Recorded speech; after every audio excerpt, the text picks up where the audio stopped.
الحمد لله نحمده ونستعينه ونؤمن به ونتوكل عليه ونعوذ بالله من شرور أنفسنا ومن سيئات أعمالنا. من يهده الله فلا مضل له ومن يضلل فلا هادي له. وأشهد أن لا إله إلا الله وحده لا شريك له. وأشهد أن محمدا عبده ورسوله أرسله بالهدى ودين الحق ليظهره على الدين كله ولو كره المشركون. اللهم صل على محمد وعلى آل محمد كما صليت على إبراهيم وعلى آل إبراهيم. اللهم بارك على محمد وعلى آل محمد كما باركت على إبراهيم وعلى آل إبراهيم إنك حميد مجيد.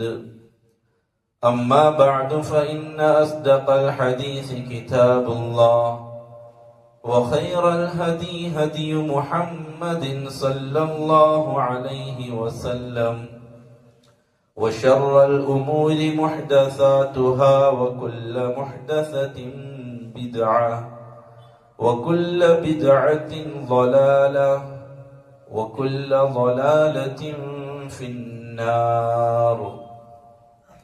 أعوذ بالله من الشيطان الرجيم. بسم الله الرحمن الرحيم. يا أيها الناس اتقوا ربكم الذي خلقكم من نفس واحدة وخلق منها زوجها وبث منهما رجالا كثيرا ونساء واتقوا الله الذي تساءلون به والأرحام إن الله كان عليكم رقيبا. رب اشرح لي صدري ويسر لي أمري واحلل عقدة من لساني يفقه قولي. وما توفيقي إلا بالله عليه توكلت وإليه أنيب.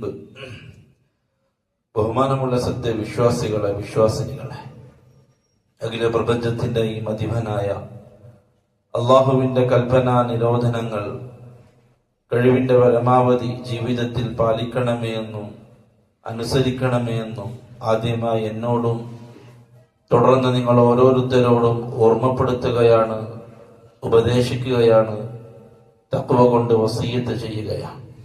അല്ലാഹു സുബ്ഹാനഹു വ തആല അവന്റെ പൊരുത്തത്തിലായി ജീവിക്കാനും സന്തോഷത്തോടുകൂടി അള്ളാഹുവിനെ കണ്ടുമുട്ടാനുമുള്ള ഭാഗ്യം നമുക്ക് എല്ലാവർക്കും നൽകി അനുഗ്രഹിക്കുമാറാവട്ടെ. ബഹുമാനമുള്ളവരെ, ഒരു മനുഷ്യന്റെ ജീവിതത്തിൽ അവന്റെ ഈമാനിന്റെ പരിപൂർണതക്ക് രണ്ട് ഷഹാദകളും അവൻ പാലിക്കൽ നിർബന്ധമാണ്. രണ്ട് ഷഹാദകൾ, അഷ്ഹദു അല്ലാ ഇലാഹ ഇല്ലല്ലാഹ് വ അഷ്ഹദു അന്ന മുഹമ്മദർ റസൂലുള്ളാഹ്. ഇതാണ് രണ്ട് ഷഹാദകൾ. ഈ രണ്ട് ഷഹാദയും വ്യക്തമായി കൊണ്ട് അറിഞ്ഞ് മനസ്സിലാക്കി പഠിച്ച് പറയൽ അനിവാര്യമാണ്. കേവലം നാവ് കൊണ്ട് അതിന്റെ അൽഫാദുകളെ പറയുക എന്നതല്ല ഇസ്ലാം ഷഹാദ പ്രഖ്യാപിക്കൽ കൊണ്ട് ലക്ഷ്യമാക്കുന്നത്. മറിച്ച് അത് പഠിച്ചു പറയലാണ്, അത് അറിഞ്ഞു പറയലാണ്. അഷ്ഹദു അല്ലാ ഇലാഹ ഇല്ലല്ലാഹ് എന്നൊരാൾ പ്രഖ്യാപിക്കുന്നുണ്ട് എങ്കിൽ അള്ളാഹു ആരാണെന്നവൻ അറിയണം, റബ്ബാരാണെന്നവൻ അറിയണം. ആ അള്ളാഹുവിനെ അറിഞ്ഞ് മനസ്സിലാക്കിയ ശേഷമേ അവന്റെ നാവിൽ നിന്നുമുള്ള ആ ഷഹാദയെ പരിഗണിക്കുകയുള്ളൂ. അതുകൊണ്ട് തന്നെ പണ്ഡിതന്മാർ ഷഹാദകൾക്ക് ഷർത്തുകൾ ഉണ്ടാക്കി, നിബന്ധനകൾ ഉണ്ടാക്കി. ഒരു കലിമ അത് പരിപൂർണമാവാൻ, ഒരടിമയിൽ നിന്നും അത് അല്ലാഹു സ്വീകരിക്കുന്ന രൂപത്തിലായിത്തീരാൻ ഷർത്തുകൾ ഉണ്ടാക്കി. അതിൽ ഒന്നാമത്തെ ഷർത്ത് അൽ ഇൽമു ബിഹി, അവൻ അതിനെ കുറിച്ച് അറിയുക എന്നുള്ളതാണ്. രണ്ടാമത്തെ കലിമയായ, രണ്ടാമത്തെ ഷഹാദയായ അന്ന മുഹമ്മദർ റസൂലുള്ളാഹ്, റസൂലുള്ളാഹി സ്വല്ലല്ലാഹു അലൈഹി വസല്ലമ തങ്ങൾ അല്ലാഹുവിന്റെ റസൂലാണെന്ന് ഞാൻ സാക്ഷ്യം വഹിക്കുന്നു. നമ്മൾ എല്ലാവരും പറഞ്ഞ ഷഹാദയിലെ രണ്ടാമത്തെ ഭാഗം അതാണ്. അതുകൊണ്ട് തന്നെ നബി സല്ലല്ലാഹു അലൈഹി വസല്ലമ തങ്ങളെ കുറിച്ച് അറിയൽ ഈ ഷഹാദ പഠിച്ച ഓരോരുത്തരുടെയും, ഈ ഷഹാദ പ്രഖ്യാപിച്ച ഓരോരുത്തരുടെയും നിർബന്ധ ബാധ്യതയാണ്. ആ റസൂലിനെ കുറിച്ച് അറിയണം. നമുക്കറിയാത്ത, നമുക്ക് പരിചയമില്ലാത്ത ഏതോ ഒരു വ്യക്തിയുടെ വിഷയത്തിലല്ല നമ്മൾ അഷ്ഹദു അന്ന മുഹമ്മദർ റസൂലുള്ളാഹ് എന്ന് പറഞ്ഞത്. നമുക്കറിയണം ഏത് പ്രവാചകനെ അനുസരിക്കാമെന്നും, ഏത് പ്രവാചകനാണ് അല്ലാഹുവിന്റെ റസൂലെന്നും, ഏത് പ്രവാചകന്റെ ജീവിതത്തെ ഫോളോ ചെയ്തോളാമെന്നുമാണ് നിങ്ങൾ സാക്ഷ്യം പറഞ്ഞത്, നിങ്ങൾ പ്രഖ്യാപിച്ചത്. പ്രഖ്യാപനമാണ്, സത്യപ്രഖ്യാപനം. അഷ്ഹദു, ഞാൻ സാക്ഷ്യം വഹിക്കുകയാണ്, ഞാൻ പ്രഖ്യാപിക്കുകയാണ്, അന്ന മുഹമ്മദൻ, തീർച്ചയായും മുഹമ്മദ് ഇബ്നു അബ്ദില്ലാഹ് ഇബ്നു അബ്ദുൽ മുത്തലിബ് റസൂലുള്ളാഹ്, അല്ലാഹുവിന്റെ റസൂലാണ്. അബ്ദുള്ളയുടെ മകൻ മുഹമ്മദ് അല്ലാഹുവിന്റെ ദൂതനാണെന്ന് ഞാൻ സാക്ഷ്യം വഹിക്കുകയാണ്. ഇങ്ങനെ പറഞ്ഞ ഒരു മനുഷ്യനെ സംബന്ധിച്ചിടത്തോളം ആ പ്രവാചകനെ അറിയൽ അനിവാര്യമാണ്. അല്ല എങ്കിൽ അവന്റെ ഷഹാദ സഹീഹാവൂല. അറിയാത്ത, മജ്ഹൂലായ, പരിചയമില്ലാത്ത, അറിവില്ലാത്ത ഏതോ ഒരു വ്യക്തിയെ കുറിച്ചാണ് അവന്റെ നാവ് കൊണ്ടവൻ ഈ പ്രഖ്യാപനം നടത്തിയത് എങ്കിൽ അത് സ്വീകാര്യമല്ല. അതുകൊണ്ട് തന്നെ പണ്ഡിതന്മാര് പറഞ്ഞു, ഷഹാദത്തിന്റെ സ്വീകാര്യത അത് അവരെ അറിയലാണ്. ആദ്യത്തത്, ഒന്നാമത്തത് മഅരിഫത്തുൽ അബ്ദി റബ്ബ, അടിമ റബ്ബിനെ അറിയുക. രണ്ടാമത്തത് മഅരിഫത്തു നബിയ്യഹു സല്ലല്ലാഹു അലൈഹി വസല്ലം, റസൂലുള്ളാഹി സല്ലല്ലാഹു അലൈഹി വസല്ലം തങ്ങളെ അറിയുക, അല്ലാഹുവിന്റെ പ്രവാചകനെ അറിയുക. റസൂലുള്ളാഹി സല്ലല്ലാഹു അലൈഹി വസല്ലം തങ്ങളെ പഠിക്കുമ്പോൾ, പരിചയപ്പെടുമ്പോൾ ആ പ്രവാചകന്റെ ജീവിതത്തെ നമുക്ക് രണ്ടാക്കാം, രണ്ടായി ഭാഗിക്കാം. ഒന്ന് ഖബ്ലൻ നുബുവ, ഖബ്ലൻ നുബുവ, നുബുവത്തിന് മുമ്പ്, വബഅദൻ നുബുവ, നുബുവത്തിന് ശേഷം. പ്രധാനമായിട്ടും രണ്ട് തഖ്സീമാണ്. ഒന്ന് നുബുവത്തിന് മുമ്പ്, രണ്ട് നുബുവത്തിന് ശേഷം. റസൂലുള്ളാഹി സ്വല്ലല്ലാഹു അലൈഹി വസല്ലം തങ്ങളുടെ ജീവിതത്തെ പ്രധാനമായിട്ടും ഈ രണ്ട് രൂപത്തിൽ നമുക്ക് ഭാഗിക്കാം. ഖബ്ലൻ നുബുവ, നുബുവത്തിന് മുമ്പുള്ള ജീവിതത്തെ നമുക്ക് രണ്ടായി ഭാഗിക്കാം. ഒന്ന് അത്തുഫൂല, റസൂലുള്ളാഹി സ്വല്ലല്ലാഹു അലൈഹി വസല്ലം തങ്ങളുടെ ജനനവും ആ പ്രവാചകന്റെ ശൈശവ കാലഘട്ടവും, കുട്ടിക്കാലഘട്ടം. അല്ലാഹുവിന്റെ റസൂലിന്റെ ജനനം, അതേപോലെ തന്നെ അല്ലാഹുവിന്റെ റസൂലിന്റെ ചെറിയ പ്രായം, ആ കാലഘട്ടത്തിൽ ആ പ്രവാചകൻ സല്ലല്ലാഹു അലൈഹി വസല്ലമ തങ്ങൾ കടന്നുപോയ അവസ്ഥകൾ, കടന്നുപോയ ഘട്ടങ്ങൾ, ജീവിതത്തിൽ ഉണ്ടായിരുന്ന സംഭവ വികാസങ്ങൾ. രണ്ടാമത്തേത് നബി സല്ലല്ലാഹു അലൈഹി വസല്ലമ തങ്ങളുടെ യുവത്വം, അല്ലാഹുവിന്റെ റസൂലിന്റെ കച്ചവടങ്ങൾ, ആ പ്രവാചകന്റെ കല്യാണം, ആ നാട്ടിൽ നുബുവത്ത് ലഭിക്കുന്നതിന് മുമ്പ് റസൂലുള്ളാഹി സ്വല്ലല്ലാഹു അലൈഹി വസല്ലം തങ്ങൾ ജീവിച്ച ജീവിതം, ആ നാട്ടുകാർ ആ പ്രവാചകനെ എങ്ങനെ കണ്ടു? ചെറുപ്പക്കാരനായ മുഹമ്മദ്, കച്ചവടത്തിന് പോകുന്ന മുഹമ്മദ് സല്ലല്ലാഹു അലൈഹി വസല്ലം. അപ്പം ഖബ്ലൻ നുബുവ, നുബുവത്തിന് മുമ്പുള്ള കാലഘട്ടത്തെ ഈ രണ്ട് രൂപത്തിൽ നമുക്ക് ഭാഗീകരിക്കാം. ഒന്ന് ചെറിയ പ്രായം, അല്ലാഹുവിന്റെ റസൂൽ സല്ലല്ലാഹു അലൈഹി വസല്ലം ഈ ഭൂമിയിലേക്ക് ജനിച്ചു വീഴുന്നു. ലോകത്ത് ഈ ഭൂമി കണ്ട ഏറ്റവും വലിയ അത്ഭുതം, ഈ ഭൂമിക്ക് അല്ലാഹു നൽകിയ ഏറ്റവും വലിയ അനുഗ്രഹം, ഈ ഭൂമിയെ റസൂലുള്ളാഹി സ്വല്ലല്ലാഹു അലൈഹി വസല്ലമ തങ്ങളുടെ ജന്മം കൊണ്ട് അല്ലാഹു അനുഗ്രഹിച്ചു. ഭൂമിയിലുള്ളവർക്ക് നിഅമത്തായിട്ടും കാരുണ്യമായിട്ടും അനുഗ്രഹമായിട്ടും റസൂലുള്ളാഹി സ്വല്ലല്ലാഹു അലൈഹി വസല്ലമ തങ്ങളെ അല്ലാഹു ജനിപ്പിച്ചു.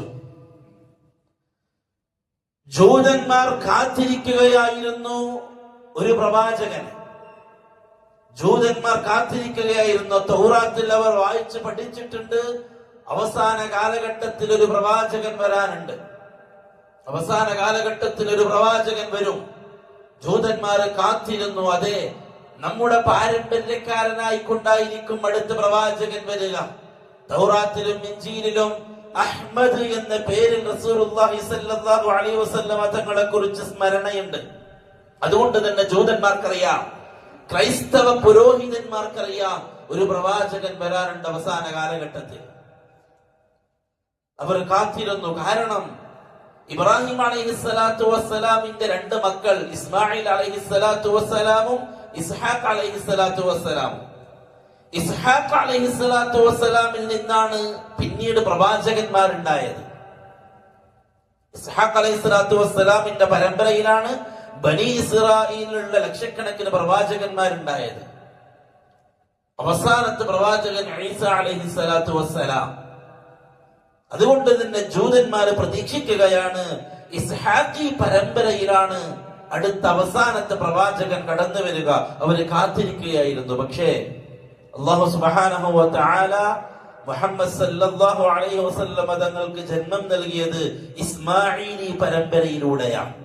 ഇബ്രാഹിം അലൈഹിസ്സലാത്തു വസ്സലാമിന്റെ മകൻ ഇസ്മായിൽ അലൈഹിസ്സലാത്തു വസ്സലാമിന്റെ പരമ്പരയിൽ ആകെയുള്ള ഒരു പ്രവാചകൻ മുഹമ്മദ് സല്ലല്ലാഹു അലൈഹി വസല്ലം. അപ്പൊ ഇബ്രാഹിം നബിയുടെ മകൻ ഇസ്ഹാഖ്, ഇസ്മായിൽ. അതിൽ ഇസ്ഹാഖ് അലൈഹിസ്സലാത്തു വസ്സലാമിൽ നിന്ന് ഒരുപാട് പ്രവാചകന്മാർ അവസാനം ഈസാ നബിയിൽ ചെന്നെത്തുന്നു. ഇസ്മായിൽ അലൈഹിസ്സലാത്തു വസ്സലാമിന്റെ മക്കൾ പരമ്പരയിൽ ആരുമില്ല ഇല്ല മുഹമ്മദ് സല്ലല്ലാഹു അലൈഹി വസല്ലം. അതുകൊണ്ട് തന്നെ ഇസ്മാഈലി പരമ്പരയിൽ ജനിച്ച മുഹമ്മദിനോട് ജൂതന്മാർക്ക് വെറുപ്പ് തോന്നി. അവർ അംഗീകരിക്കാൻ തയ്യാറായില്ല. ഇസ്മാഈലി പരമ്പരയിൽ വന്ന പ്രവാചകനെ നമ്മൾ അംഗീകരിക്കില്ല. അത് മാത്രമാണ് ജൂതന്മാരെ ഷഹാദത്തു അന്ന മുഹമ്മദ് റസൂലുള്ളാഹിയിൽ നിന്നും തെറ്റിച്ചത്. മുസ്ലിമീങ്ങളാണ്, അഹ്ലുൽ കിതാബാണ്. അതുകൊണ്ടാണ് അല്ലാഹു യാ അഹ്ലുൽ കിതാബ്, കിതാബിന്റെ ആളുകളെ എന്ന് അല്ലാഹു വിളിച്ചത് ജൂതന്മാരെയും ക്രിസ്ത്യാനികളെയുമാണ്. അവർക്ക് വ്യക്തമായിട്ട് ദീനിനെ അറിയാം, അവർക്ക് വ്യക്തമായിട്ട് ഇസ്ലാമിന്റെ പാരമ്പര്യത്തെ അറിയാം. ആദം അലൈഹിസ്സലാത്തു വസ്സലാം മുതൽക്ക് ഇങ്ങോട്ടുള്ള ചരിത്രത്തെ ഓരോന്നും പഠിച്ചവരാണ് തൗറാത്തിന്റെയും ഇഞ്ചീലിന്റെയും ആളുകൾ. തൗറാത്തും ഇഞ്ചീലും പഠിച്ച പുരോഹിതന്മാർക്കറിയാം, അവസാന കാലഘട്ടത്തിൽ പ്രവാചകന്മാരുടെ അവസാന കണ്ണിയായിക്കൊണ്ടൊരു പ്രവാചകൻ വരുമെന്ന് അവര് കാത്തിരുന്നു. പക്ഷേ ഇസ്മായിൽ അലൈഹിസ്സലാത്തു വസ്സലാമിന്റെ പരമ്പരയിൽ വന്നു എന്നതുകൊണ്ട് മാത്രം അവർ മുഹമ്മദ് സല്ലല്ലാഹു അലൈഹി വസല്ലമ തങ്ങളെ തള്ളാൻ തുടങ്ങി, അംഗീകരിച്ചില്ല. നബി സല്ലല്ലാഹു അലൈഹി വസല്ലമ തങ്ങൾ മക്കയിൽ ഹാഷിം കുടുംബത്തിൽ ഖുറൈശി ഗോത്രത്തിൽ ജനിച്ചു. അറിയപ്പെട്ട കുടുംബമാണ്. മക്കയിലെ ഖുറൈശി തറവാട് അറിയപ്പെട്ടതാണ്.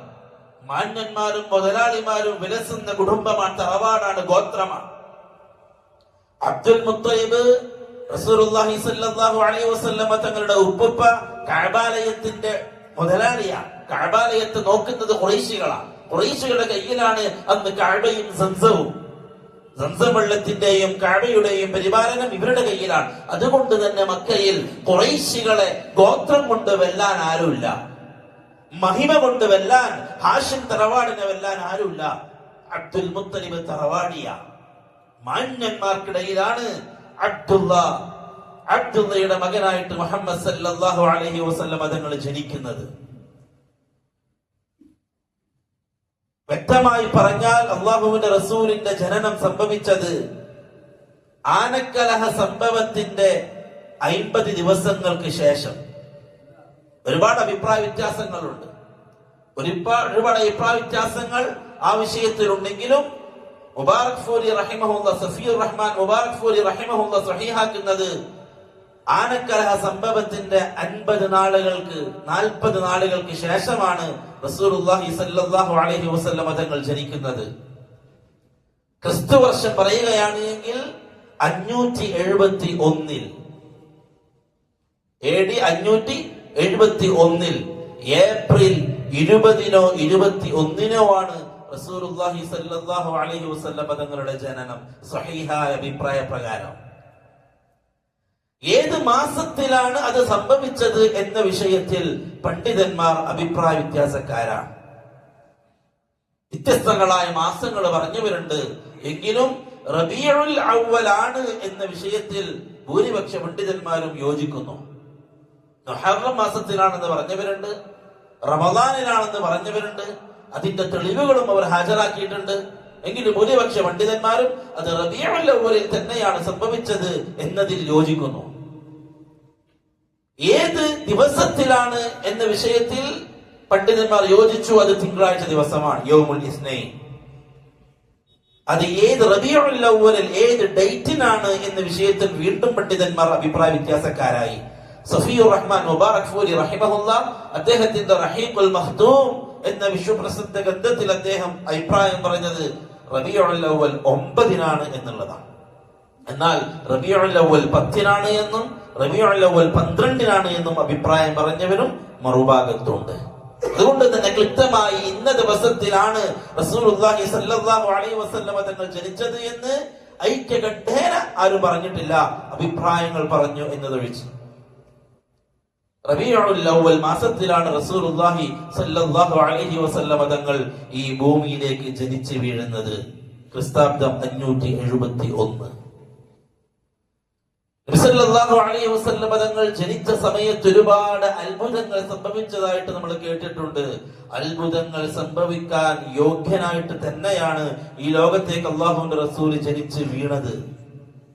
ആ പ്രവാചകന്റെ പേരിൽ അത്ഭുതങ്ങൾ ഒരുപാട് സംഭവിച്ചിട്ടുണ്ട്. സ്വഹീഹായ റിവായത്തിൽ ഒരുപാട് അത്ഭുതങ്ങൾ നമുക്ക് റിപ്പോർട്ട് ചെയ്ത് വന്നിട്ടുമുണ്ട്. എന്നാൽ നബി സല്ലല്ലാഹു അലൈഹി വസല്ലം ജനിച്ച സമയത്ത് സാബാ തടാകം വറ്റി എന്നത് സ്വഹീഹല്ല, ദുർബലമാണ്. കിസ്റയുടെയും കൈസറിന്റെയും കൊട്ടാരങ്ങൾ കുലുങ്ങി എന്നുള്ളതും സ്ഥിരപ്പെട്ടു വന്നതല്ല. അണയാത്ത ദീപം, മജൂസികളുടെ അണയാത്ത ദീപം അന്നത്തെ ദിവസം അണഞ്ഞു എന്നതും സ്വഹീഹല്ല. ഇതൊക്കെ ദുർബലമായിട്ട് വന്നതാണ്. അല്ലാഹുവിന്റെ റസൂൽ സല്ലല്ലാഹു അലൈഹി വസല്ലം തങ്ങളുടെ ചരിത്രം പഠിക്കുമ്പോൾ അതിനെ നെല്ലും ബദലും വേർതിരിച്ചു പഠിക്കാൻ നാം ശ്രദ്ധിക്കേണ്ടതുണ്ട്. ഒരുപാട് ദുർബലമായ, ഒരുപാട് കൂട്ടിച്ചേർത്ത, ഉണ്ടാക്കപ്പെട്ട ഒരുപാട് സംഭവങ്ങൾ റസൂലുള്ളാഹി സ്വല്ലല്ലാഹു അലൈഹി വസല്ലം തങ്ങളുടെ ചരിത്രവുമായി ബന്ധപ്പെട്ട് കിടക്കുന്നുണ്ട്. ഇന്നും ചില പൗരോഹിത്യം അത് പ്രചരിപ്പിക്കുന്നുമുണ്ട്. അല്ലാഹുവിന്റെ റസൂൽ സല്ലല്ലാഹു അലൈഹി വസല്ലം തങ്ങളുടെ നൂറാണ് ആദം അലൈഹിസ്സലാത്തു വസ്സലാമിനെ പടക്കുന്നതിന് മുമ്പ് അല്ലാഹു പടച്ചത് എന്നുള്ള ഹദീസ് ഇന്നും നബി സല്ലല്ലാഹു അലൈഹി വസല്ലം തങ്ങളെ കുറിച്ച് പറയുമ്പോൾ സാധാരണക്കാരെ പറഞ്ഞ് പറ്റിക്കാറുണ്ട്. ഇല്ല, ആ ഹദീസ് മൗദൂആണ്, നിർമ്മിക്കപ്പെട്ട ഹദീസാണ്, നിർമ്മിക്കപ്പെട്ട കള്ള ഹദീസാണ്. അല്ലാഹുവിന്റെ റസൂലിന്റെ പേരിലല്ലേ പറയുന്നത്. അതുകൊണ്ട് എത്ര പുകഴ്ത്തിയാലും വാഴ്ത്തിയാലും തീരാത്ത നബിയല്ലേ, അതുകൊണ്ട് നമുക്ക് എന്തും പറഞ്ഞൂടാ. അല്ലാഹുവിന്റെ റസൂലിനെ കുറിച്ച് പറയുന്നുണ്ടെങ്കിൽ നബി സല്ലല്ലാഹു അലൈഹി വസല്ലം തങ്ങളിൽ നിന്നും സ്വഹീഹായിട്ട് വന്നതേ നാം പറയാവൂ. അത് എത്ര വലിയ മഹത്വവും എത്ര വലിയ ശ്രേഷ്ഠതയുമാണെങ്കിലും ദീനാണ്. ദീൻ സംസാരിക്കുമ്പോൾ തെളിവില്ലാതെ സംസാരിക്കരുത്. അത് സ്വീകാര്യമായ രൂപത്തിൽ നമുക്ക് നമ്മുടെ മുമ്പിലേക്ക് വന്നതേ പറയാവൂ. ഈ പറഞ്ഞ സംഭവങ്ങളൊന്നും ഉണ്ടായിട്ടില്ല. നബി സല്ലല്ലാഹു അലൈഹി വസല്ലം തങ്ങൾ ജനിച്ച സമയത്ത് രാത്രിയിലായിരുന്നു ജനിച്ചത്. അതുകൊണ്ട് ആ വീടും നാടും മുഴുവനും പ്രകാശം കൊണ്ട് പൂരിതമായി എന്നും കാണാം. അതും ദുർബലമാണ്. പണ്ഡിതന്മാര് പറഞ്ഞു, അങ്ങനെയെങ്കിൽ ഏറ്റവും കൂടുതൽ പ്രകാശിക്കേണ്ടത് നുബുവത്ത് കിട്ടിയ ദിവസമാണ്. 40-ാമത്തെ വയസ്സിൽ അല്ലാഹുവിന്റെ റസൂൽ സല്ലല്ലാഹു അലൈഹി വസല്ലം തങ്ങൾ അല്ലാഹുവിൽ നിന്നും പരിശുദ്ധ ഖുർആനിന്റെ ആദ്യ വാചകം ഉൾക്കൊണ്ട സമയമാകണം പ്രകാശിക്കേണ്ടത്. സ്വഹീഹായി സ്ഥിരപ്പെട്ടിട്ടില്ല. നമുക്ക് പറയാം അതുണ്ടെങ്കിൽ. കാരണം മുഹമ്മദ് സല്ലല്ലാഹു അലൈഹി വസല്ലം തങ്ങളെ കുറിച്ച് അത് പറയൽ അർഹതപ്പെട്ടതാണ്. പക്ഷേ സ്വഹീഹായിട്ടില്ല എന്നതുകൊണ്ട് മാത്രം നാം പറയുന്നില്ല. നബി സല്ലല്ലാഹു അലൈഹി വസല്ലം തങ്ങൾ അത്ഭുത ബാലനായിട്ട് തന്നെയാണ് ജനിച്ചത്. അബ്ദുൽ മുത്തലിബ്, നബി സല്ലല്ലാഹു അലൈഹി വസല്ലം തങ്ങളുടെ ഉപ്പുപ്പ അബ്ദുൽ മുത്തലിബിന്റെ കയ്യിലേക്ക് കുഞ്ഞിനെ കിട്ടി. 7-ാമത്തെ ദിവസം അബ്ദുൽ മുത്തലിബ് ബലിയറുത്തു. ആലോചിക്കണം, മക്ക മുശ്രിക്കീങ്ങൾ അവർ അള്ളാഹുവിനെ അറിഞ്ഞവരും ഇസ്ലാമിനെ അറിഞ്ഞവരുമാണോ എന്നതും കൂടി പഠിക്കണം. അള്ളാഹുവിന്റെ റസൂലിന്റെ ചെറിയ പ്രായത്തിലുള്ള സംഭവങ്ങൾ. ബലിയറുത്തു ആർക്ക് വേണ്ടി? അഖീഖ അറുത്തു അബ്ദുൽ മുത്തലിബ് ആർക്ക് വേണ്ടി? അള്ളാഹ്ക്ക് വേണ്ടി. 7-ാമത്തെ ദിവസം അതേ ശരിയാണ് ഇന്നും റസൂലുള്ളാഹി സ്വല്ലല്ലാഹു അലൈഹി വസല്ലം തങ്ങളുടെ ശരീഅത്തിൽ നാം പാലിച്ചു പോകുന്നത്. 7-ാമത്തെ ദിവസം അഖീഖ അറുക്കുന്നു അബ്ദുൽ മുത്തലിബ് റസൂലുള്ളാഹി സ്വല്ലല്ലാഹു അലൈഹി വസല്ലം തങ്ങൾക്ക് വേണ്ടി അറുത്തു. കൂടെ ഉണ്ടായിരുന്ന ഖുറൈശികളായ ആളുകൾ ചോദിച്ചു, അബ്ദുൽ മുത്തലിബ്, എന്താണ് ഈ കുഞ്ഞിന് പേര് കൊടുക്കാൻ തീരുമാനിക്കുന്നത്? അബ്ദുൽ മുത്തലിബ് പറഞ്ഞു, ഞാൻ അവന് സമ്മൈതുഹു മുഹമ്മദ, മുഹമ്മദ് എന്ന് ഞാൻ പേര് വിളിച്ചു. കൂടെയുള്ള ആളുകൾ ചോദിച്ചു, എന്തേ അഹ്ലുബൈത്തിന്റെ നമ്മുടെ കുടുംബത്തിലുള്ള അല്ലെങ്കിൽ തറവാട്ടിലുള്ള പാരമ്പര്യത്തിലുള്ള പേരെന്തേ വിളിക്കാതിരുന്നത്? അറബികൾക്ക് പരിചയമില്ലാത്ത പേരാണ് മുഹമ്മദ്. അവർക്ക് മുമ്പ് ആർക്കും തന്നെ മുഹമ്മദ് എന്ന പേരില്ല, അറബികൾക്ക് പരിചയമില്ലാത്ത പേര്. അബ്ദുൽ മുത്തലിബ് പറഞ്ഞു, മുഹമ്മദ് എന്നാണ് ഞാൻ അവന് പേര് വിളിക്കുന്നത്. ആകാശത്തിലും ഭൂമിയിലും അവൻ പ്രശംസിക്കപ്പെടും എന്ന് ഞാൻ ആഗ്രഹിക്കുന്നു. അബ്ദുൽ മുത്തലിബ് പറഞ്ഞത് മുഹമ്മദ് എന്ന പേരിനർത്ഥം വാഴ്ത്തപ്പെടുന്നവൻ, പുകഴ്ത്തപ്പെടുന്നവൻ. ആകാശവും ഭൂമിയും അവനെ വാഴ്ത്തും എന്ന് ഞാൻ ആഗ്രഹിക്കുന്നു എന്ന് പറഞ്ഞു അബ്ദുൽ മുത്തലിബ്. റസൂലുള്ളാഹി സ്വല്ലല്ലാഹു അലൈഹി വസല്ലം അബ്ദുൽ മുത്തലിബിന്റെയും ആമിനയുടെയും ശിക്ഷണത്തിൽ വളർന്നു തുടങ്ങി. നബി സല്ലല്ലാഹു അലൈഹി വസല്ലമ തങ്ങളുടെ ഉപ്പ എപ്പോഴാണ് മരണപ്പെട്ടത് എന്ന വിഷയത്തിലും പണ്ഡിതന്മാർക്കിടയിൽ അഭിപ്രായ വ്യത്യാസമുണ്ട്. സ്വഹീഹായ അഭിപ്രായം, നബി സല്ലല്ലാഹു അലൈഹി വസല്ലമ തങ്ങൾ ജനിക്കുന്നതിന് മുമ്പ് തന്നെ അബ്ദുള്ള മരണപ്പെട്ടിട്ടുണ്ട്. ചിലർ അഭിപ്രായം പറഞ്ഞു, നബി സല്ലല്ലാഹു അലൈഹി വസല്ലമ തങ്ങൾ ജനിച്ച് 2 മാസം കഴിഞ്ഞിട്ടാണ് അബ്ദുള്ള മരണപ്പെട്ടത് എന്ന്. എന്നാൽ സ്വഹീഹായ അഭിപ്രായം, ഗർഭിണിയായിരിക്കെ തന്നെ നബി സല്ലല്ലാഹു അലൈഹി വസല്ലമ തങ്ങളുടെ ഉപ്പ അബ്ദുള്ള മരണപ്പെട്ടിട്ടുണ്ട്. ജനിക്കുമ്പോൾ ഉപ്പ ഇല്ലാതെയാണ് നമ്മുടെ പ്രിയപ്പെട്ട പ്രവാചകൻ സല്ലല്ലാഹു അലൈഹി വസല്ലമ തങ്ങൾ ജനിച്ചത്. ആമിനയുടെയും അബ്ദുൽ മുത്തലിബാകുന്ന ഉപ്പപ്പയുടെയും ശിക്ഷണത്തിൽ വളർന്നു തുടങ്ങി. അത്ഭുതം, റസൂലുള്ളാഹി സ്വല്ലല്ലാഹു അലൈഹി വസല്ലമ തങ്ങളെ പാലൂട്ടാൻ സ്ത്രീകൾ വന്നു. മക്കയിൽ ഒരു രീതിയുണ്ട്, മക്കൾ ജനിച്ചു കഴിഞ്ഞാൽ ഗ്രാമപ്രദേശങ്ങളിൽ നിന്നും മുലയൂട്ടാൻ സ്ത്രീകൾ വരും, പാലൂട്ടാൻ സ്ത്രീകൾ വരും. ഇവർ ആ സ്ത്രീകളുടെ കയ്യിലേക്ക് കുഞ്ഞിനെ നൽകുകയും കുഞ്ഞിനെ അവർ കൊണ്ടുപോവുകയും നല്ല ഭക്ഷണം കൊടുത്ത് ഗ്രാമീണ രൂപത്തിൽ ഭാഷകൾ അവരെ പഠിപ്പിച്ച് ആ ഒരു ഗ്രാമീണ സംസ്കാരം അവർക്ക് കിട്ടാൻ വേണ്ടിയിട്ട് അറബികൾ അവരുടെ കുഞ്ഞുങ്ങളെ പറഞ്ഞയക്കും. നബി സല്ലല്ലാഹു അലൈഹി വസല്ലമ തങ്ങളെയും അതുപോലെ പാലൂട്ടുന്ന സ്ത്രീകൾ വന്നു. ഹലീമത്തു സഅദിയ റളിയല്ലാഹു അൻഹ വിവരിക്കുകയാണ് സഹീഹായ സംഭവം. ഞങ്ങൾ സഅദിയയിൽ നിന്നും ഞങ്ങൾ യാത്ര തിരിച്ചു. ഞങ്ങൾ 10 സ്ത്രീകൾ. സഅദിയ എന്ന് പറയുന്നത് നിലവിൽ തായിഫിലുള്ള സ്ഥലമാണ്. തായിഫിലുള്ള ഒരു ഗോത്രത്തിന്റെ പേരാണ് സഅദ്, ബനൂ സഅദ്. അതുകൊണ്ടാണ് ഹലീമത്തു സഅദിയ എന്ന് പറയുന്നത്. പേരല്ല, അത് ഗോത്രത്തിന്റെ പേരാണ്, സഅദിയ. ഹലീമ റളിയല്ലാഹു അൻഹ പറയാണ്, നമ്മൾ 10 സ്ത്രീകളാണെന്ന് തായിഫിൽ നിന്നും സഅദിയയിൽ നിന്നും നമ്മൾ യാത്ര തിരിച്ചത് മക്കയിലേക്ക്. മക്കയിലെ പ്രമാണിമാരായ ആളുകളുടെ കുടുംബത്തിലേക്ക് പോയിട്ട് അവരുടെ കുഞ്ഞുങ്ങളെ നമ്മൾ വാങ്ങും, പാലൂട്ടാൻ, വളർത്താൻ. അവരുടെ ഉപ്പയിൽ നിന്നും ഞങ്ങൾ എന്തെങ്കിലും പ്രതീക്ഷിക്കും. അതായത് കുടുംബത്തിലുള്ള വീട്ടിൽ നിന്നാണ് കുഞ്ഞിനെ കിട്ടുന്നത് എങ്കിൽ കാര്യമായിട്ട് അവർക്ക് സാമ്പത്തികമായ ലാഭമുണ്ടാകും. അതുകൊണ്ടാണ് ഇവർ ഗ്രാമപ്രദേശങ്ങളിൽ നിന്നും ടൗണിലേക്ക് ഈ രൂപത്തിൽ വരുന്നത്. ഹലീമ റളിയല്ലാഹു അൻഹ പറയുകയാണ്, അങ്ങനെ ഞങ്ങൾ പോയി. എന്റെ കഴുത അതത്ര ഉഷാറുണ്ടായിരുന്നില്ല, ക്ഷീണിച്ച കഴുതയായിരുന്നു. അതുകൊണ്ട് മെല്ലെയായിരുന്നു നടക്കുക. എല്ലാവരും മുമ്പിൽ പോയി. ഞാനും എന്റെ ഭർത്താവും എന്റെ മോനും ഈ കഴുതപ്പുറത്ത് മെല്ലെയാണ് പോയത്. ഹലീമ റളിയല്ലാഹു അൻഹുവിന്റെ മകനും കൂടെയുണ്ട്, അബ്ദുള്ള. ഹലീമ റളിയല്ലാഹുവിന്റെ മകനും ഭർത്താവും കൂടെയാണ് യാത്ര ചെയ്യുന്നത്. ഹലീമ റളിയല്ലാഹു അൻഹ പറയുന്നു, നമ്മൾ പട്ടിണിയിലായിരുന്നു, അതുകൊണ്ട് മാറത്ത് പാലുണ്ടായിരുന്നില്ല. അതുകൊണ്ട് പ്രയാസപ്പെട്ടാണ് ഞങ്ങൾ മക്കയിലെത്തിയത്. മക്കയിലെത്തുമ്പോഴേക്ക് അവിടെ ഉണ്ടായിരുന്ന വലിയ പ്രമാണിമാരുടെ മക്കളെയെല്ലാം വന്ന സ്ത്രീകളെല്ലാം കൊണ്ടുപോയി. ബാക്കി ഒരു കുഞ്ഞ് മാത്രം ബാക്കിയായി.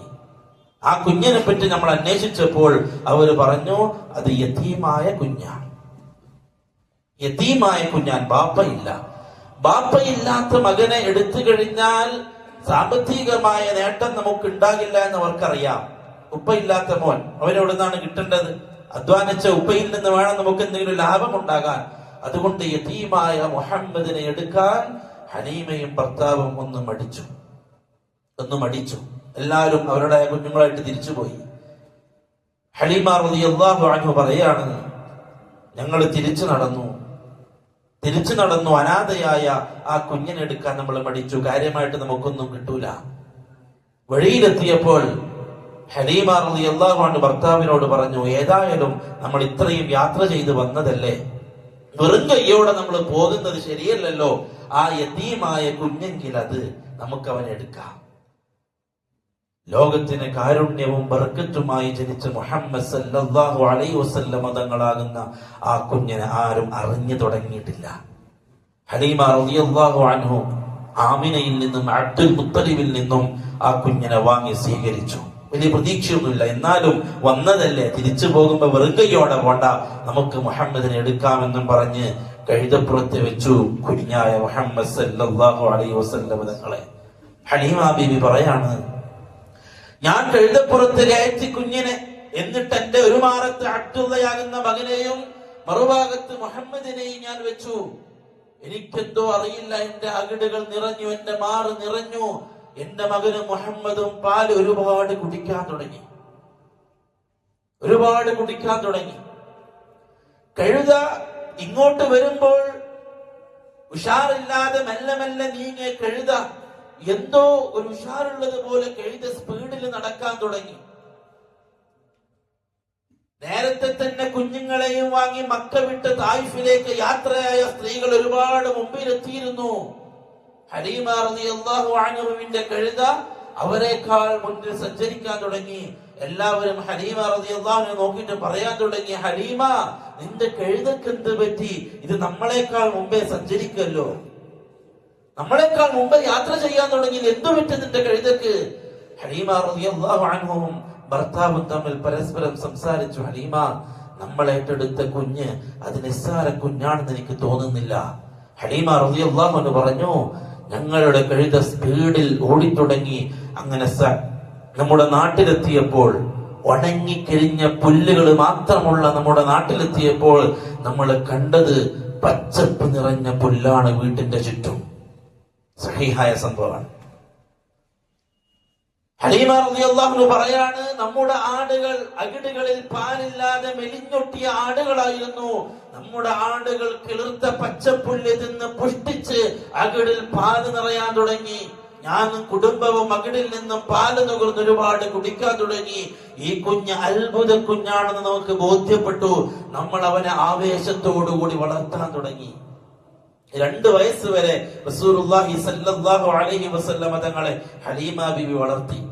2 വയസ്സ് വരെ. 2 വയസ്സ് പൂർത്തിയായപ്പോൾ തിരിച്ച് മക്കയിലേക്ക് കൊണ്ടുവന്നു. കാരണം അതാണ് അവർ നിശ്ചയിച്ച സമയം. 2 വയസ്സ് കഴിഞ്ഞപ്പോൾ തിരിച്ച് മക്കയിലേക്ക് കൊണ്ടുവന്നു. എന്നിട്ട് ഹലീമ റളിയല്ലാഹു അൻഹു ആമിനയോട് പറഞ്ഞു, ഈ മകനെ ഞങ്ങൾ വീണ്ടും തിരിച്ചു കൊണ്ടുപോയി നമ്മൾ വീണ്ടും വളർത്തിക്കോട്ടെ. ഹലീമ റളിയല്ലാഹു അൻഹ കാരണം പറഞ്ഞത്, മക്കയിലുള്ള ചില പകർച്ചവ്യാധികളൊക്കെ ഈ കുഞ്ഞിന് പിടിപെടണ്ട, ഈ കുഞ്ഞ് വലിയ ഐശ്വര്യമുള്ള കുഞ്ഞായിട്ടും നമ്മൾ കാണുന്നു, അതുകൊണ്ട് നമ്മൾ തിരിച്ചു കൊണ്ടുപോട്ടെ. ആമിന ബീവി സമ്മതിക്കുന്നു. വീണ്ടും മുഹമ്മദ് സല്ലല്ലാഹു അലൈഹി വസല്ലമയുമായിട്ട് ഹലീമ റളിയല്ലാഹു അൻഹ തിരിച്ച് തായിഫിലേക്ക് എത്തുന്നു, വീണ്ടും വളർത്തുന്നു. 4-ാമത്തെ വയസ്സ്, ഞാൻ വയസ്സ് ബേസ് പറയുന്നത് നിങ്ങൾക്ക് റസൂലുള്ളാഹി സ്വല്ലല്ലാഹു അലൈഹി വസല്ലം തങ്ങളുടെ ചരിത്രം ഓരോ പ്രായത്തിനും ഓരോ ഘട്ടത്തിലും മനസ്സിലാക്കാൻ. 4-ാമത്തെ വയസ്സ്, ഓടിച്ചാടി കളിക്കുന്ന മുഹമ്മദ് സല്ലല്ലാഹു അലൈഹി വസല്ലം. തായിഫിൽ സഅദിയ ഗോത്രക്കാരുടെ ഇടയിൽ, അവരുടെ മക്കൾക്കിടയിൽ റസൂലുള്ളാഹി സ്വല്ലല്ലാഹു അലൈഹി വസല്ലം തങ്ങൾ കളിക്കാൻ തുടങ്ങി, ഓടിച്ചാടാൻ തുടങ്ങി. ഹലീമ റളിയല്ലാഹു അൻഹുവിന്റെ മകന്റെ കൂടെ ഓടിക്കളിക്കാൻ തുടങ്ങി. അങ്ങനെയാണ് 2-ാമത്തെ അത്ഭുതം സംഭവിക്കുന്നത്. എല്ലാവരും കളിച്ചുകൊണ്ടിരിക്കെ ജിബ്രീൽ അലൈഹിസ്സലാത്തു വസ്സലാം വന്നു. 4-ാമത്തെ വയസ്സ്. റസൂലുള്ളാഹി സ്വല്ലല്ലാഹു അലൈഹി വസല്ലം തങ്ങളെ കിടത്തി നെഞ്ച് പിളർത്തിയ സംഭവം അന്നാണ് സംഭവിക്കുന്നത്. ചുറ്റുപാട് കുട്ടികൾ, കളിച്ചുകൊണ്ടിരിക്കുന്ന കുട്ടികൾ നോക്കി നിൽക്കെ ജിബ്രീൽ അലൈഹിസ്സലാത്തു വസ്സലാം റസൂലുള്ളാഹി സ്വല്ലല്ലാഹു അലൈഹി വസല്ലം തങ്ങളെ നെഞ്ച് പിളർത്തി ശൈത്താനിൽ നിന്നുള്ള ഒരു ഹല്ല്, ഒരു മാംസ കഷ്ണം അത് പുറത്തെടുത്തു. എന്നിട്ട് സ്വഹീഹായി റിവായത്ത് ചെയ്യപ്പെട്ട സംഭവമാണ്. അത് സംസം വെള്ളം കൊണ്ട് ജിബ്രീൽ കഴുകി, എന്നിട്ട് വീണ്ടും തിരിച്ചു വെച്ചു തുന്നിക്കെട്ടി. ഇത് കണ്ടു നിന്ന കുട്ടികൾ ഓടിപ്പോയി ഹലീമാബിയുടെ വീട്ടിലേക്ക്. എന്നിട്ട് പറഞ്ഞു, ഖുതില മുഹമ്മദ്, ഖുതില മുഹമ്മദ്, മുഹമ്മദ് കൊല്ലപ്പെട്ടു, മുഹമ്മദിനെ ആരോ വന്ന് കൊന്നു. ഹലീമ ബീബി ബേജാറായി ഓടി വന്ന് മുഹമ്മദ് സല്ലല്ലാഹു അലൈഹി വസല്ലം തങ്ങളുടെ അടുക്കിലേക്ക് വരുമ്പോൾ അല്ലാഹുവിന്റെ റസൂൽ സല്ലല്ലാഹു അലൈഹി വസല്ലം സുഖം പ്രാപിച്ച് എഴുന്നേറ്റ് നിന്നിട്ടുണ്ട്. 4-ാമത്തെ വയസ്സിൽ സംഭവിച്ച ഈ ഒരു സംഭവത്തോടുകൂടി ഹലീമ ബീബി വല്ലാതെ ബേജാറായി. ഇനി ഈ കുട്ടിയെ കൂടെ നിർത്തിയാൽ ഒരുപക്ഷെ എന്തെങ്കിലും സംഭവിച്ചാൽ ഉമ്മാനോടും കുട്ടിയുടെ ഉപ്പയോടും ഒരുപക്ഷെ മറുപടി പറയേണ്ടി വരും. അതുകൊണ്ട് ഹലീമ ബീബി 4-ാമത്തെ വയസ്സിലാണ് റസൂലുള്ളാഹി സ്വല്ലല്ലാഹു അലൈഹി വസല്ലം തങ്ങളെ പൂർണ്ണമായിട്ടും ആമിന ബീബിക്ക് തിരിച്ചേൽപ്പിക്കുന്നത്. അവിടുന്ന് അങ്ങോട്ട് റസൂലുള്ളാഹി സ്വല്ലല്ലാഹു അലൈഹി വസല്ലം അബ്ദുൽ മുത്തലിബിന്റെയും ആമിനയുടെയും കൂടെ വീണ്ടും ജീവിക്കാൻ തുടങ്ങി. വയസ്സ് 6. 6-ാമത്തെ വയസ്സിൽ റസൂലുള്ളാഹി സ്വല്ലല്ലാഹു അലൈഹി വസല്ലം തങ്ങൾ ആമിന ബീബിയുടെയും ഒരു പ്രതിവ്യൻ കൂടെ കൊണ്ടുപോകുന്ന ഒരാൾ, അയാളുടെയും കൂടെ മദീന ലക്ഷ്യമാക്കിക്കൊണ്ട് യാത്ര പോവുകയാണ്. വയസ്സ് 6, മദീന ലക്ഷ്യമാക്കിക്കൊണ്ട് യാത്ര പോവുകയാണ്. എന്തിനാണ് മദീനത്തേക്ക് പോകുന്നത്?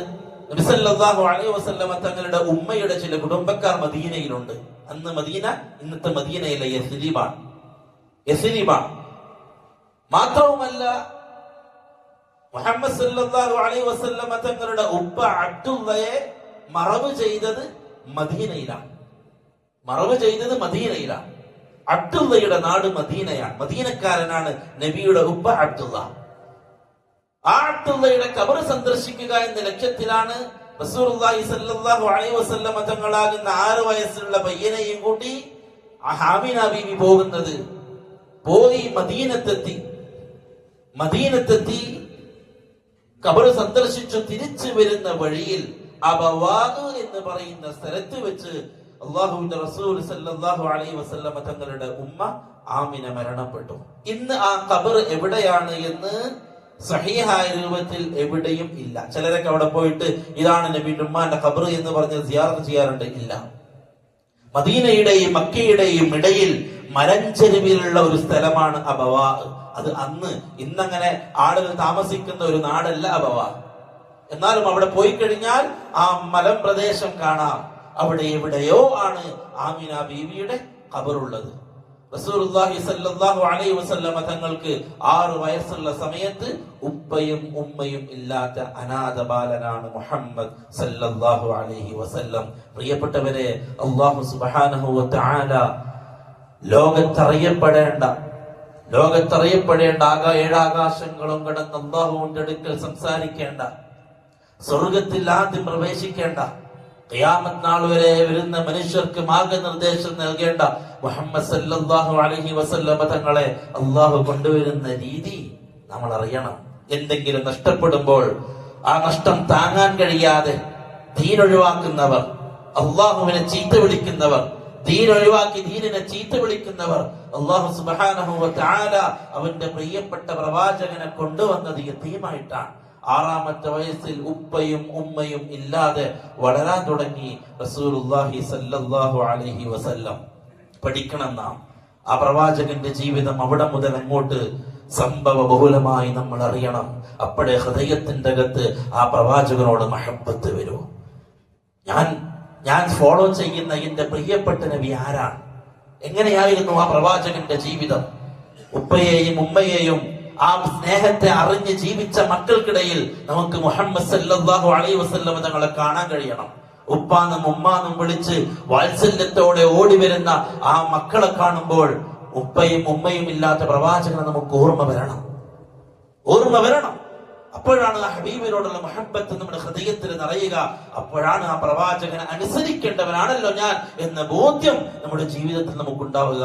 അല്ലാഹു സുബ്ഹാനഹു വ തആല കാര്യങ്ങൾ പഠിക്കാനും മനസ്സിലാക്കാനും അമൽ ചെയ്യാനും തൗഫീഖ് നസീബാക്കട്ടെ.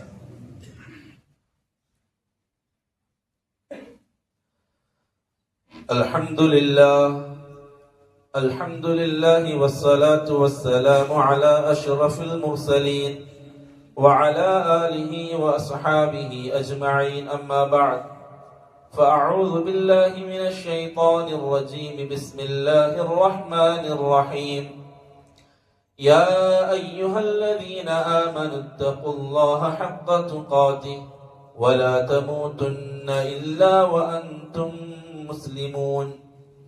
ബഹുമാനമുള്ള സത്യവിശ്വാസികളെ, വിശ്വാസിനികളെ, രണ്ടാമതും എന്നോടും നിങ്ങൾ ഓരോരുത്തരോടും തഖ്വ കൊണ്ട് വസിയത്ത് ചെയ്യുകയാണ്. അല്ലാഹുവിനെ സൂക്ഷിച്ച് തഖ്വയിൽ അധിഷ്ഠിതമായ ജീവിതം നയിക്കണമെന്ന് ഉപദേശിക്കുകയാണ്. മുഹമ്മദ് സല്ലല്ലാഹു അലൈഹി വസല്ലം തങ്ങൾക്ക് ഷഹാദത്ത് കൊടുത്തവരാണ് നാം. ഞാൻ പറഞ്ഞു കഴിഞ്ഞ ഖുതുബയിൽ ഷഹാദത്തിന്റെ അർത്ഥം ഒന്നാമത്തത് ത്വാഅതുഹു ഫീമാ അമറ. നബി സല്ലല്ലാഹു അലൈഹി വസല്ലം തങ്ങൾ കൽപ്പിച്ചത് ചെയ്യലാണ്. അല്ലാഹുവിന്റെ റസൂലിനെ റസൂലായിട്ട് അംഗീകരിച്ചവർ, ഞാൻ മുഹമ്മദ് സല്ലല്ലാഹു അലൈഹി വസല്ലം തങ്ങളുടെ ആളാണ്, ആ പ്രവാചകൻ ഷഹാദത്ത് പറഞ്ഞ ആളാണ് എന്ന് പറയുന്ന ഒരു വ്യക്തി ആദ്യമായിട്ട് ചെയ്യേണ്ടത് ത്വാഅതുഹു ഫീമാ അമറ, ആ പ്രവാചകൻ കൽപ്പിച്ചത് ചെയ്യലാണ്. രണ്ടാമത്തേത് വജ്തിനാബു മാ നഹാ അൻഹു വസജറ, ആ പ്രവാചകൻ നിരോധിച്ചത് ഉപേക്ഷിക്കലാണ്. ഇതാണ് ആ പ്രവാചകനെ അനുസരിക്കൽ. ഇതാണ് നാം പറഞ്ഞ ഷഹാദത്തിനെ പാലിക്കൽ. ആ ഷഹാദത്തിനെ പാലിക്കൽ ആ പ്രവാചകനെ അനുസരിച്ചുകൊണ്ടും ആ പ്രവാചകൻ ജീവിതത്തിൽ നിന്ന് ഒഴിവാക്കാൻ പറഞ്ഞത് ഒഴിവാക്കലുമാണ്. ആ ഷഹാദത്തിനെ നാം നമ്മുടെ ജീവിതത്തിൽ സാക്ഷാത്കരിക്കുന്നു എന്നതിന്റെ അർത്ഥം. ആ പ്രവാചകനെ അനുസരിക്കാൻ തയ്യാറാവാത്തവർ, ആ പ്രവാചകന്റെ നിരോധനങ്ങളെ വെടിയാൻ തയ്യാറാവാത്തവർ ഷഹാദത്ത് ബാത്തിലാക്കിയ ആളുകളാണ്, അത് പൊളിച്ച ആളുകളാണ്. പ്രിയപ്പെട്ടവരെ, അഷ്ഹദു അന്ന മുഹമ്മദർ റസൂലുള്ളാഹ് എന്ന് പറഞ്ഞവർക്ക് പലിശ വാങ്ങാൻ കഴിയില്ല, പലിശ സ്വീകരിക്കാൻ അവർക്ക് കഴിയില്ല, പലിശ കൊണ്ട് കച്ചവടം തുടങ്ങാൻ അവർക്ക് കഴിയില്ല, പലിശ തിന്നാനോ പലിശയുമായി ബന്ധപ്പെട്ട ഇടപാട് നടത്താനോ അഷ്ഹദു അന്ന മുഹമ്മദർ റസൂലുള്ളാഹ് എന്ന് പ്രഖ്യാപിച്ച ഒരു മനുഷ്യനെ സംബന്ധിച്ചിടത്തോളം, ഒരു മുസ്ലിമിനെ സംബന്ധിച്ചിടത്തോളം ഒരിക്കലും സാധിക്കില്ല. ഇനി എങ്ങാനും പലിശയുമായി അവൻ ബന്ധപ്പെട്ടാൽ അവന്റെ ഷഹാദ ബാത്തിലാണ്. മുഹമ്മദ് സല്ലല്ലാഹു അലൈഹി വസല്ലം അല്ലാഹുവിന്റെ റസൂലാണ്, ആ റസൂലിനെ ഞാൻ അംഗീകരിച്ചു കൊള്ളാം, ആ റസൂലിനെ ഞാൻ ഫോളോ ചെയ്തു കൊള്ളാം, എന്റെ ജീവിതത്തിൽ ആ റസൂലിനെ അനുസരിച്ചുകൊണ്ട് ജീവിച്ചു കൊള്ളാം എന്ന് ഞാൻ പറഞ്ഞ ഷഹാദ അത് കള്ളമാണ്, അത് കള്ളമാണ്. ആ ഷഹാദ സത്യമാണെന്ന് തെളിയിക്കേണ്ടത് നമ്മുടെ ജീവിതമാണ്.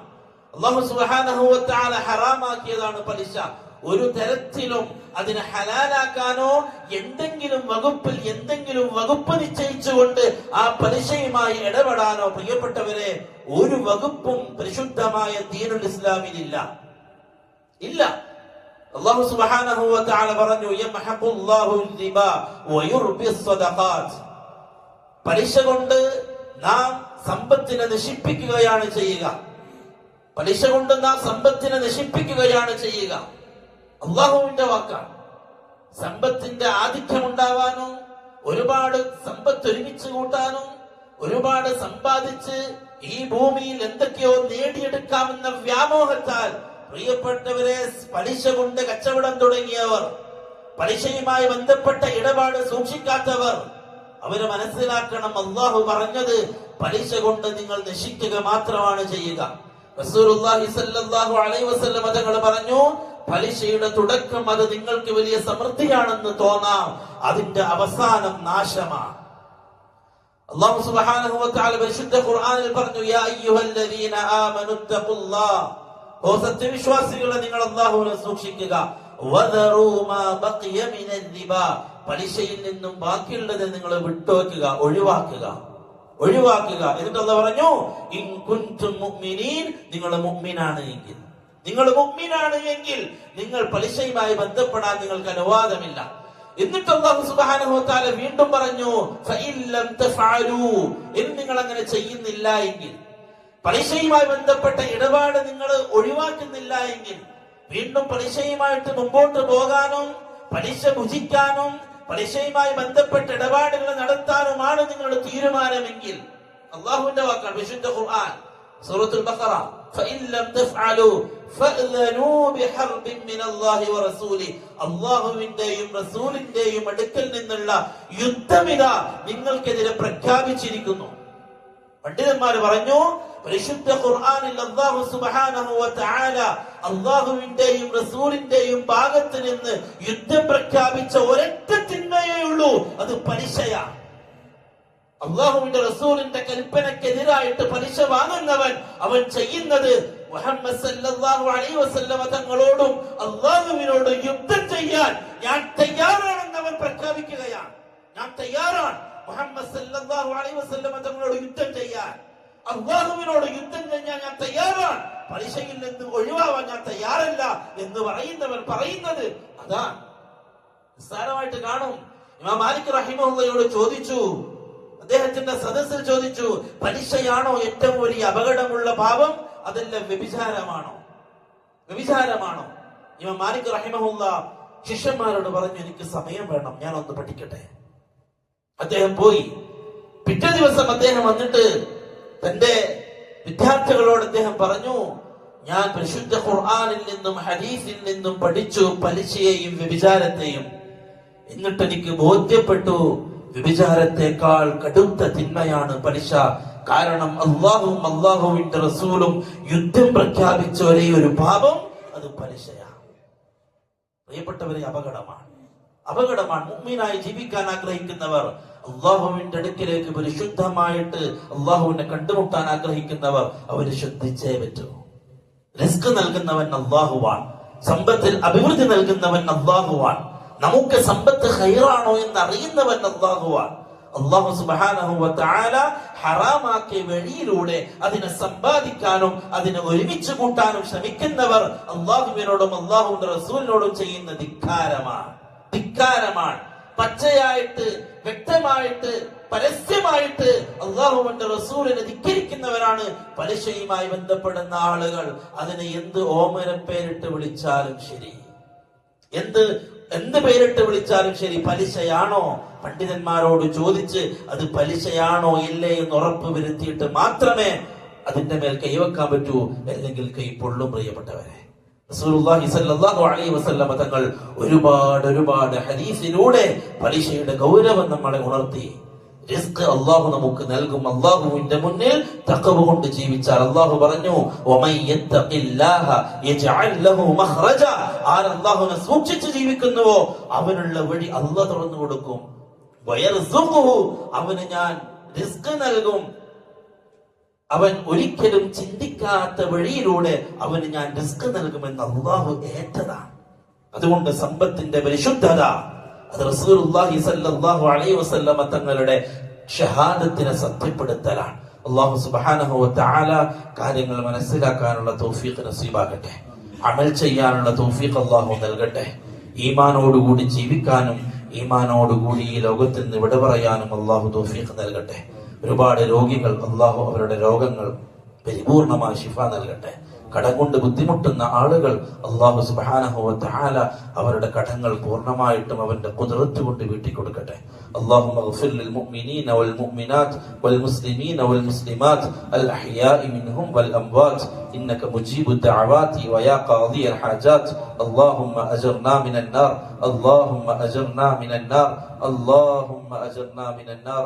ربنا آتنا في الدنيا حسنة وفي الآخرة حسنة وقنا عذاب النار. ربنا تقبل منا إنك أنت السميع العليم وتب علينا إنك أنت التواب الرحيم. آمين برحمتك يا أرحم الراحمين.